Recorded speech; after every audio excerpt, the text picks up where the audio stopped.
Hi అండి. ఈరోజు పొద్దున్న బీరకాయ శనగపప్పు కూర వండాను కదండి. కొంచెం బీరకాయ పొట్టు తీసి అందులో కొంచెం పలుకులు వేసి నేను పచ్చడి చేశాను.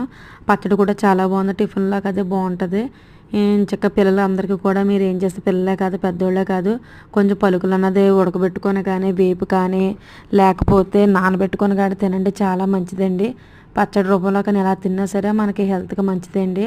దెబ్బలు గడ తగిలిన ఏమైనా చిన్న చిన్న పప్పులు ఉన్నాయి అవి ఏమైనా సీమ్ పెట్టినా తినొద్దు పప్పులు. అవి లేని వాళ్ళు హ్యాపీగా తినొచ్చండి. ప్రతి ఒక్కరు తినండి, చాలా మంచిది, హెల్త్కి కూడా చాలా మంచిది.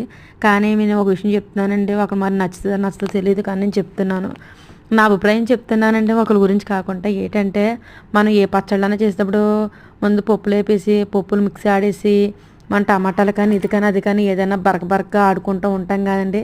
అలా దయచేసి ఎవరు ఆడొద్దు. ఆడితే మెత్తగా ఆడండి. ఎందుకంటే ఆ పచ్చిమిరపకాయ తొక్కలు కానివ్వండి ఏమన్నా చూడండి ఏంటంటారు అంగడికి అంటుకుపోతుందండి. మొన్న ఒక చిన్న బాబుకి అంటుకుపోయింది అంగడికి. అందువల్ల నేను చూసి చెప్తున్నా, పిల్లలకే కాదు మనకి కూడా చూడండి అంగడికి అంటుకుపోతుందండి. పచ్చిమిరపకాయ తొక్కలు కానీ టమాటా తొక్కలు కానీ బరగగా ఆడుకుంటా బాగుంటుంది, రోట్లో వేసుకున్నట్టు ఉంటుంది అని మనం ఆడేస్తూ ఉంటాము. కానీ అది అలా చెయ్యొద్దు ఎవరో కూడా. అందంగా స్మూత్గా కూడా పేస్ట్ లాగా ఆడేసుకోండి. తాలింపు పెట్టుకుంటే కమ్మగానే ఉంటుంది. కలుపుకుంటా కూడా అన్నంలో కూడా టిఫిన్లో కట్ట అన్నీ కూడా బాగా కలుపుకోవడానికి బాగుంటుంది, తినడానికి కూడా బాగుంటుందండి. ఎవరు కూడా బరగగా ఎవరు ఆడుకోవద్దు, స్మూత్గా ఆడుకోండి. బాయ్ అండి.